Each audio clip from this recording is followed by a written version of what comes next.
Kannur central ജയിലിൽ നിന്ന് തടവ് ചാടിയ പ്രതി പിടിയിൽ. ഒരു മാസം മുമ്പ് ജയിൽ ചാടിയ കൊയ്യോട് സ്വദേശി ഹർഷാദിനെ തമിഴ്നാട് ശിവഗംഗയിൽ നിന്നാണ് അറസ്റ്റ് ചെയ്തത്. ലഹരി മരുന്ന് കടത്ത് കേസിൽ ശിക്ഷിക്കപ്പെട്ട പ്രതി ജീവനക്കാരുടെ കണ്ണുവെട്ടിച്ചാണ് ജയിൽ ചാടിയത്. ലഹരി മരുന്ന് കടത്ത് കേസിൽ 10 വർഷത്തെ തടവിന് ശിക്ഷിക്കപ്പെട്ട പ്രതി ഹർഷാദ് ജനുവരി 14-നാണ് അതിവിദഗ്ധമായി ജയിൽ ചാടിയത്. ജയിലിലെ വെൽഫെയർ ഓഫീസിലെ ഡ്യൂട്ടിക്കിടെ പത്രക്കെട്ടെടുക്കാൻ പോയ ഹർഷാദ് പുറത്ത് കാത്തുനിന്ന ബൈക്കിൽ കയറി രക്ഷപ്പെടുകയായിരുന്നു.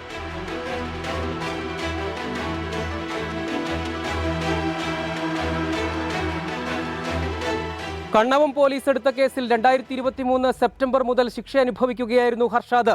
ജയിൽ ചാടാൻ ഹർഷാദിനെ സഹായിച്ച റിസ്വാൻ നേരത്തെ അറസ്റ്റിലായിരുന്നു. ജയിൽ ചാടിയതിനു ശേഷം ഡൽഹിയിലും പിന്നീട് നേപ്പാൾ അതിർത്തിയിലേക്കും പോയ ഹർഷാദ് തുടർന്ന് തമിഴ്നാട് മധുരയിലെ ശിവഗംഗയിൽ സുഹൃത്ത് അപ്സരയുടെ സഹായത്തോടെ ഒളിവിൽ കഴിയുകയായിരുന്നു. ലഹരി കേസിൽ പങ്കാളിത്തമുള്ള അപ്സരയെയും പോലീസ് അറസ്റ്റ് ചെയ്തു.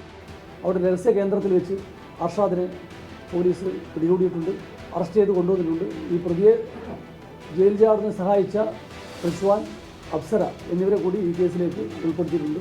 അപ്സരയും അറസ്റ്റ് ചെയ്തിട്ടുണ്ട് കേസിലേക്ക്. ഇനി കൂടുതൽ പ്രതികളുണ്ടോ എന്നുള്ള കാര്യത്തിൽ കൂടുതൽ അന്വേഷണം നടത്തി കണ്ടെത്തേണ്ട വിഷയമാണ്. അത് കൂടുതൽ അന്വേഷണം നടത്തിയത്. കണ്ണൂർ സെൻട്രൽ ജയിൽ അധികൃതർക്ക് ഏറെ നാണക്കേടുണ്ടാക്കിയ സംഭവത്തിൽ ശാസ്ത്രീയ അന്വേഷണത്തിനൊടുവിലാണ് പ്രത്യേക സംഘം പ്രതിയെ വലയിലാക്കിയത്. 24 കണ്ണൂർ.